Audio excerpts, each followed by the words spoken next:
Coucou tout le monde, j'espère que vous allez merveilleusement bien. Bienvenue sur ma chaîne YouTube, je suis Megan, hello. J'espère que ce mois de décembre se passe bien. On avance jour après jour près de Noël. Les fameuses fêtes de Noël où on retrouve toute notre famille avec notre plus grand plaisir ou parfois un peu moins. Et puis bien sûr tous ces mets délicieux et je vous propose de faire entre 5 et 10 minutes par jour de yoga jusqu'au 24 ou 25 décembre pour vraiment réussir à vous préparer à ces fêtes, à préparer votre corps, à préparer votre mental, à vous sentir bien, avoir le cœur ouvert et joyeux. Aujourd'hui, jour 5, je vous propose de découvrir avec moi Adho Mukha Svanasana ou la posture du chien tête en bas. Posture qu'on retrouve vraiment à quasiment chaque cours de yoga, cours classique. Donc ça va être vraiment intéressant pour vous d'aller approfondir cette posture et puis de renforcer vos jambes, vos bras, aussi toute la sangle abdominale, de venir étirer votre colonne vertébrale et d'étirer les jambes, les épaules. C'est un vrai délice. On se retrouve tout de suite sur le tapis pour chien tête en bas.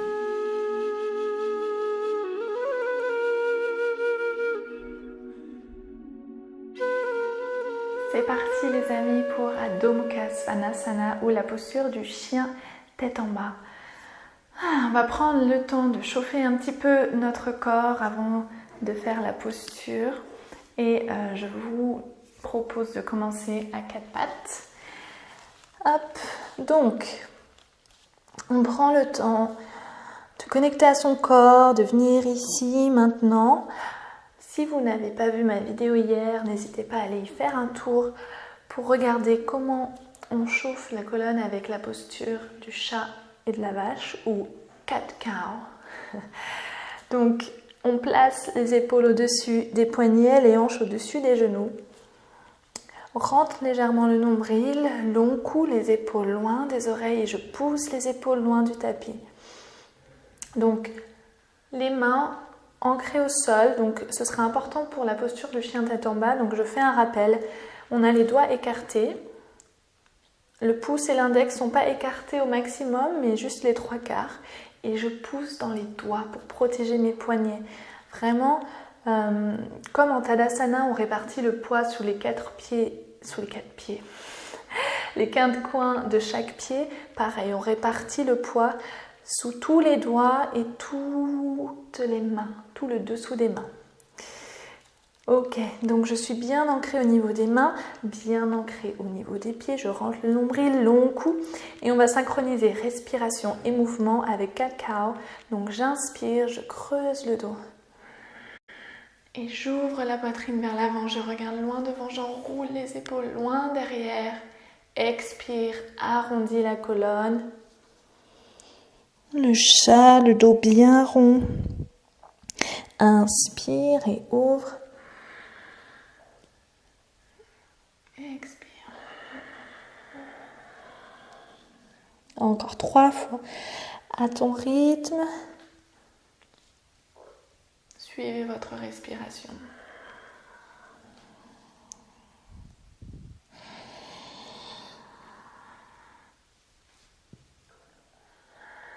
Donc on apaise le mental en synchronisant la respiration avec le mouvement. On se recentre à l'intérieur. Et revient en position neutre. Ok. Deuxième posture pour préparer Adho Mukha Svanasana. Je vais faire la posture du chiot. Donc on va avancer les mains vers l'avant. Prenez le temps d'aller vers cette posture, de garder bien la conscience au niveau du ventre, le nombril est légèrement rentré et j'avance les mains, je pose les coudes au sol doucement et regardez, mes hanches restent au-dessus des genoux et je tourne le coccyx vers le plafond. Je pose les coudes au sol et le front au sol, puis je tire les mains vers l'avant, les coudes sont légèrement soulevés et je laisse le cœur fondre vers le sol. Donc regardez ce qui se passe vraiment au niveau du bassin. J'amène le haut du ventre vers le haut des cuisses, le bas du ventre vers le haut des cuisses. la posture du chiot. On vient étirer les épaules. Et respirez bien dans cette posture. Sentez ce qui se passe. Vous pouvez être là, sur les coudes. C'est aussi très bien. Vraiment écoutez ce qui se passe pour votre corps. Trouvez ce qui vous fait du bien.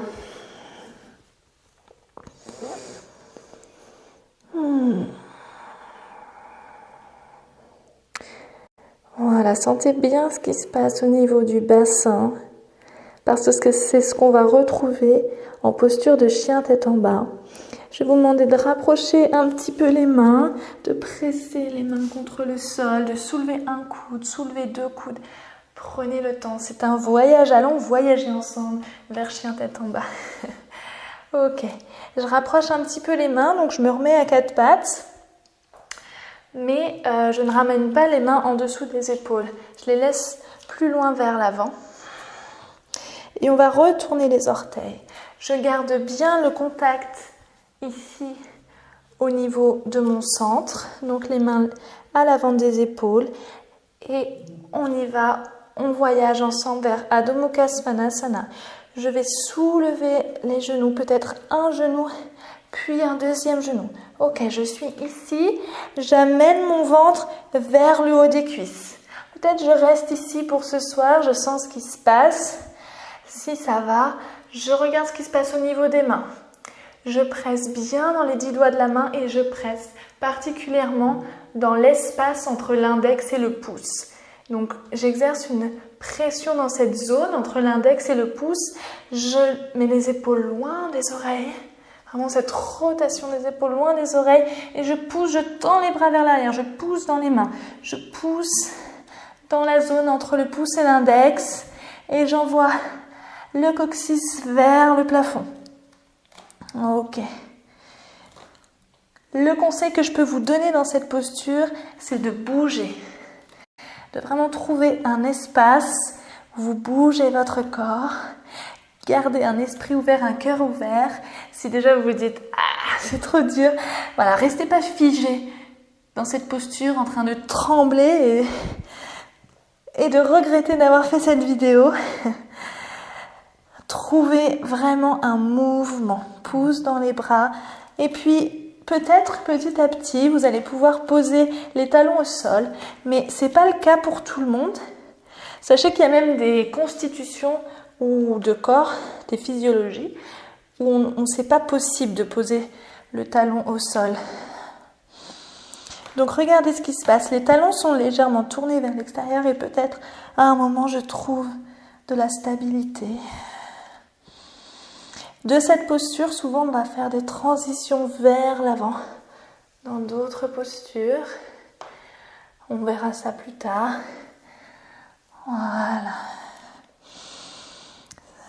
Sentez la colonne qui s'étire et je cale la tête dans le prolongement de la colonne vertébrale. Et pour sortir de la posture, je soulève les talons, je décolle, je plie les genoux, je regarde vers l'avant et je pose les genoux au sol. Je vous propose de mettre les 2 gros orteils l'un contre l'autre, écarter légèrement les genoux et venir vous reposer en posture de l'enfant. Qu'on a vu ensemble, jour 2.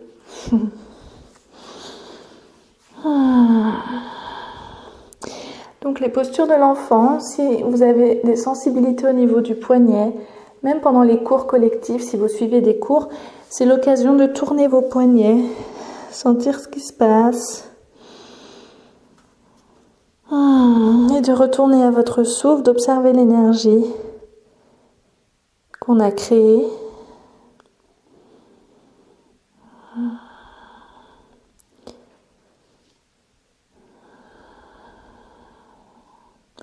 Et ramenez les mains doucement vers soi. Vous pouvez rester en Balasana autant de temps que vous voulez. Connectez à votre respiration, peut-être préparer votre journée si vous faites ces postures le matin. Vous fixez des objectifs, visualisez ce que vous voulez voir se réaliser dans votre journée. C'est une chouette occasion, profitez-en. Je vous remercie de suivre ce challenge, ce calendrier de l'Avent avec une posture par jour. N'hésitez pas à me laisser des commentaires, des postures que vous avez envie de voir, que vous avez envie de mieux comprendre, de mieux pratiquer. Et je serai ravie de vous aider. Je vous dis à demain. Namasté.